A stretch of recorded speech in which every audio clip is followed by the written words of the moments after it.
More news out of the White House is that Biden plans to waive tariffs for 24 months on solar panels by probe. Again, we touched on this before, and I think I'm pretty excited about what you're about to talk about. But can you explain exactly what's going on here and why this is bullish for the solar industry?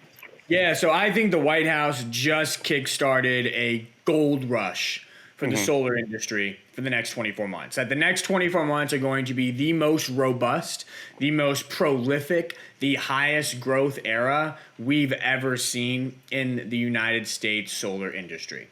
And the reason being is we have to understand the story here. So, and this story goes back a long time.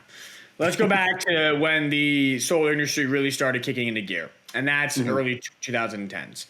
U.S. solar project developers quickly realized that making solar panels in China was a lot cheaper than making them in the United States. And because at that point in time, we were all about globalization, all about comparative advantages, U.S. solar project developers were sourcing all of their panels from China. U.S. solar panel makers started complaining about that. The government started to listen, and I believe it was in 2012, 2013, the Obama administration kind of brought down the hammer and put some huge tariffs on Chinese solar panel imports. So the hope of that was that instead of sourcing from China, these U.S. solar project developers were going to start sourcing their panels from American companies, from American solar panel manufacturers. But that's not what happened, because as it turns out, it's also cheaper to make solar panels in Thailand and throughout all Southeast Asia. So instead of sourcing from America, U.S. solar project developers started sourcing panels from Southeast Asia. So it was basically just like a game of, hot potato. And we just pass the hot potato over to Southeast Asia. And that's been the trend for, a good 10 years now. But there have been a series of complaints throughout 2021 and in 2022, similar to 2011, 2012, where U.S. solar panel makers are saying, hey, this is not fair. This is just dumping. We can't compete. They have lower costs. Help us, government. Help us. The government has kind of neglected those calls for a while until early 2022. There was one claim brought by a small California-based solar panel manufacturer that said there is tariff circumvention going on. So what they claimed was that these Chinese solar panel makers are actually, as opposed to just sending directly to the U.S., are rerouting their supply to Southeast Asia, which is then coming to the U.S., which is just textbook circumvention, textbook tariff circumvention. The Department of Commerce agreed to look into it, so there's been an ongoing investigation, and that has that has stymied growth in the solar industry. Solar project development in the United States, as of last month, was on pace to decline about 10% in 2022. And this is an industry that's been growing 20, 30, 40% a year. So we're talking a rapid and substantial shift from huge growth to negative growth. And that's because this investigation, the conclusions of the investigation, could yield more tariffs on Southeast Asian solar panel imports. And not just that, but they could be applied retroactively. So anything that was built during this investigation could be then subsequently and retroactively hit with tariffs. So basically, there's the threat of bigger costs for solar projects in the U.S. That's been a prevalent fear, which has stymied growth throughout the industry over the past about 5-6 months now. Yesterday, Monday, so people will hear this on Wednesday, so 2 days ago, Monday, the White House came out and said, we're not going to levy any additional tariffs, regardless of the Department of Commerce investigation and the conclusions of that investigation. We're not going to levy any additional tariffs on solar panel imports from Southeast Asia for the next 24 months. And this is something that we saw coming because Biden and company love solar. There is not a person on this planet who loves solar more than Joe Biden. He was not going to let the Department of Commerce investigation put the nail in the coffin of one of his biggest initiatives, which is clean energy.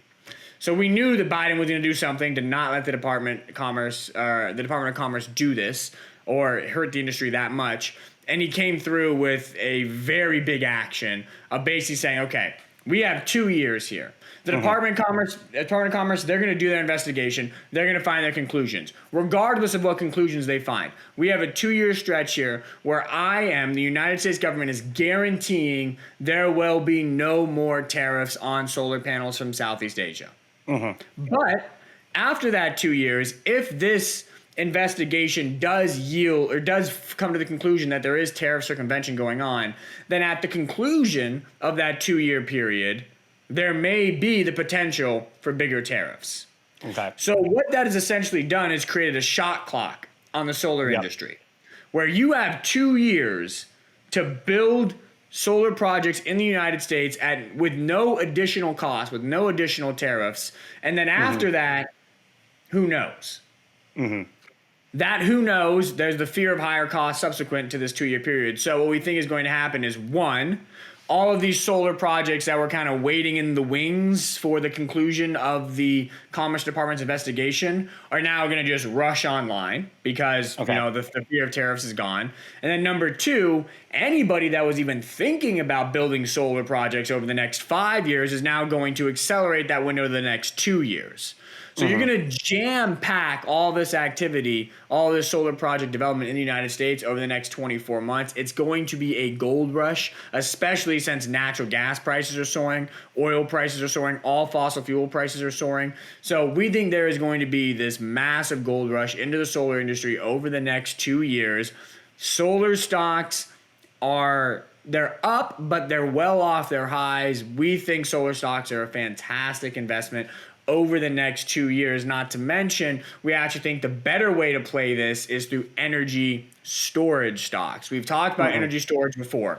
We love energy storage. Absolutely love it. We think it's the single biggest growth opportunity of the clean energy transition, because we need energy storage to back up renewable power, because renewable power is largely intermittent. Solar, sun doesn't shine every day. Wind doesn't blow every day. We got to back up that power if we want to create a truly sustainable decarbonized grid. So we think energy storage systems have massive growth potential.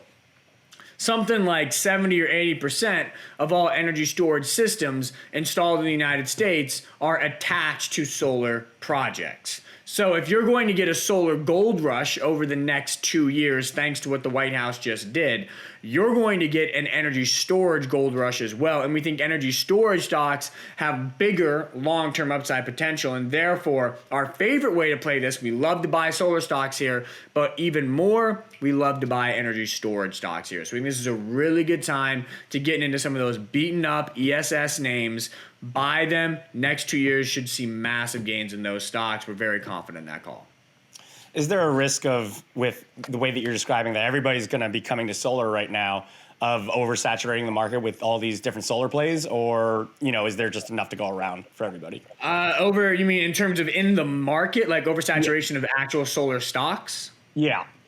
Yeah, I mean, you got to be selective. I think what you have to do is you either have to know the industry and know the players and pick the best ones, or just go and buy the ETF. TAN, Invesco Solar ETF, that's a ticker.